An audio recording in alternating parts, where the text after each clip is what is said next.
Pre-COVID. So remember a time when the world was kinda decent? Birds were singing, Andrew Tate was unbeknownst to the internet. Now future seemed bright. Yeah. All this was ruined by me. See, growing up as a little gremlin, I was heavily exposed to internet culture. Minecraft, bronies, anything and everything. One of these things was furries. At the time, I was kind of familiar with the concept. You know, people dressing up in like animal costumes and that. But I never really dug into it. I was too concerned about playing Fortnite like the 12-year-old I was. My favorite emote, the most disrespectful. Take me out.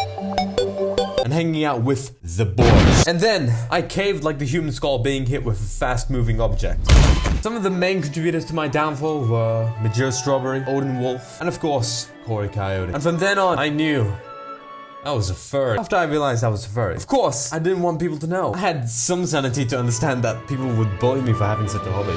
So with that, every morning at school, I would ironically browse r/furryRL, saying I was studying furries. What a fucking dweeb! And every time someone asked if I was a furry, I would deny it. At first, my immediate group were like, it's the biggest piece of dog shit. For the most part, they didn't bully me for it. Maybe the occasional tease, but I was like chill with that. Sooner or later, my entire class found out. But there's just one guy who wasn't chill with it. Let's call him Donkey Kong. Donkey Kong was a piece of shit. And throughout this time, that's how it would be. Everyone was chill. I was chill. Donkey Kong was not chill. And that's how it was. And then something changed. Coronavirus. COVID-19. 11.4 million cases of coronavirus. Stay at home. Yeah, that was a pretty big change. In 2020, I had started a new curriculum. My social circle dwindled and I was still a furry. I would say it's around this time where the concept of AIM would come into being. And with that, the YouTube channel. Still, I'd only say a few people knew that I was a furry. All that would change in the coming months. Over time, the channel grew and certain people who knew